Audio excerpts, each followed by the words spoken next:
जानिए संकर से शंकराचार्य बनने की कहानी और चार धाम बनाने के पीछे का कारण। सार।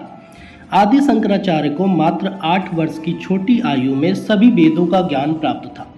हिंदू धर्म की पुनर्स्थापना करने वाले आदि शंकराचार्य का जन्म दक्षिण भारत के काल्टी नामक गांव में नंदबुदरी ब्राह्मण के परिवार में जन्म हुआ था। विस्तार से कहें तो आज 25 अप्रैल को आदि शंकराचार्य की जयंती है। हिंदू पंचांग के अनुसार हिंदुओं के सबसे बड़े धर्माचार्य आदि शंकराचार्य का जन्म 788 ईस्वी में वैशाख माह के शुक्ल पक्ष की पंचमी तिथि के दिन दक्षिण भारत के नंदबुदरी ब्राह्मण के कुल में हुआ था। आदि शंकराचार्य को मात्र 8 वर्ष की छोटी आयु में सभी वेदों का ज्ञान प्राप्त था। नंबुदरी ब्राह्मण वंश के लोग आज भी बद्रीनाथ के मंदिर में रावल होते हैं। इसके अलावा ज्योतिष मठ के शंकराचार्य की गद्दी पर नंबुदरी ब्राह्मण ही बैठते हैं। आदि शंकराचार्य बचपन में ही बहुत प्रतिभाशाली थे। उनके जन्म के बारे में कुछ प्रसंग इस प्रकार है। आदि शंकराचार्य ने मात्र 32 साल की आयु में हिमालय क्षेत्र में समाधि ले ली थी। आदि शंकराचार्य ने पूरे भारत की यात्रा करते हुए देश के चारों दिशाओं में 4 प्रमुख पीढ़ी को स्थापना की थी, जिसे आज के समय में 4 धाम के नाम से जाना जाता है। शंकराचार्य जी ने जगन्नाथपुरी, रामेश्वर, द्वारिका और बद्रीनाथ धाम की स्थापना की थी। आदि शंकराचार्य ने सनातन धर्म की जड़ों को बढ़ाने और मजबूत करने के लिए बहुत ही महत्वपूर्ण कार्य किया था।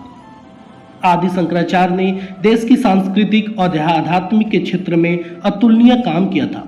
देश को धार्मिक और आध्यात्मिक एकता के लिए आदि शंकराचार्य ने खास प्रबंध किए थे, जिसमें उन्होंने उत्तर भारत में बद्रीनाथ धाम की स्थापना की थी और इस धाम में दक्षिण भारत के ब्राह्मण पुजारी को रखा। दक्षिण भारत में रामेश्वर में उत्तर भारत के पुजारी को रखा। पूर्वी भारत के धाम में यानी जगन्नाथ मंदिर में पश्चिम भारत के पुजारी और पश्चिम भारत के मंदिर में पूर्वी भारत के पुजारी को रखा। इसके पीछे भारत के आध्यात्मिक और सांस्कृतिक को मजबूती देते हुए पूरे देश को एकता के सूत्र में बांधने का एकमात्र कारण था। इसके अलावा आदि शंकराचार्य ने 10 नामी सन्यासी अखाड़ों की भी स्थापना में अपना योगदान दिया था। आदि शंकराचार्य जन्म कथा और रोचक बातें। ब्राह्मण दंपति के विवाह होने के कई साल के बाद भी कोई संतान नहीं हुई। संतान प्राप्ति के लिए ब्राह्मण दंपति ने भगवान शंकर की आराधना की। उनकी कठिन तपस्या से खुश होकर भगवान शंकर ने सपने में उनको दर्शन दिए और वरदान मांगने को कहा। इसके बाद ब्राह्मण दंपति ने भगवान शंकर से ऐसी संतान की कामना की जो दीर्घायु भी हो और उसकी प्रसिद्धि दूर दूर तक फैले। तब भगवान शिव ने कहा कि या तो तुम्हारी संतान दीर्घायु हो सकती है या फिर सर्वज्ञ। जो दीर्घायु होगा वह सर्वज्ञ नहीं होगा, और अगर सर्वज्ञ संतान चाहते हो तो वह दीर्घायु नहीं होगा।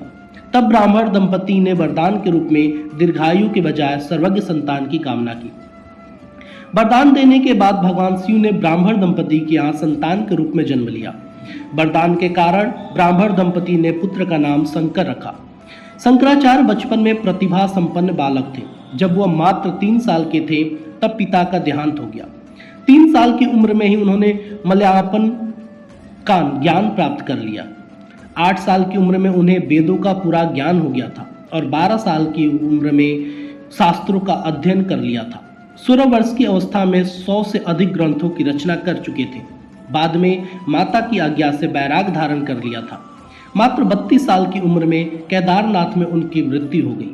आदि शंकराचार्य ने हिंदू धर्म का प्रचार प्रसार के लिए देश के चारों कोनों में मठों की स्थापना की थी, जिसे आज शंकराचार्य पीठ कहा जाता है। धन्यवाद।